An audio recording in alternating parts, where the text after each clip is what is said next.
Ada. Ni. Mancing. Berapa sepi yang ni? 50 hak sewa. Biasanya.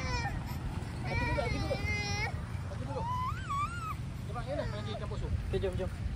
Fatimah gimana dia ajak Pok Su pergi jalan dah tu? Pandai kau nak minta ni. Satu ke dua je nak ajak. Sini boleh balik aja batu ni. Wah.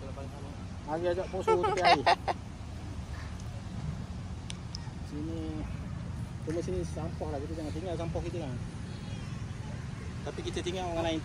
Kita tuduh orang lain kan.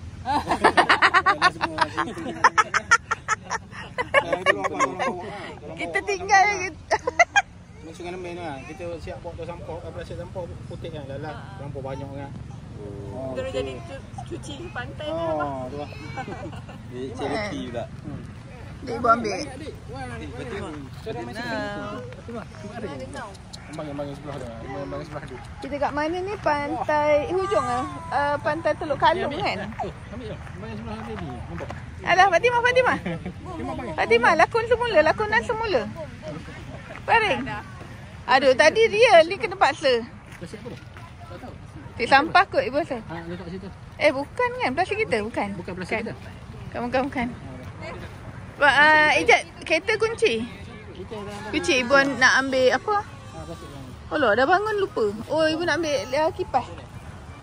Tak apa Pak.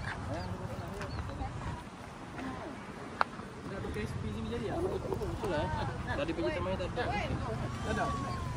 Sekejap. Wan ambil gambar. Kejap tau. Jangan bangun tau. Fatih bangun dah. Fatih bangun. Fatimah baring. Sekejap je. Satu. Pandang sini. Pegang tangan adik. Fatimah pegang tangan adik. Okey. 1, 2, 3. Alah sayangnya. Alah.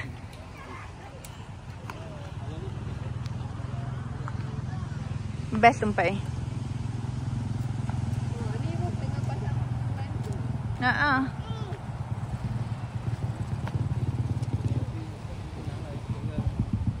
Oh, dia memansang dah.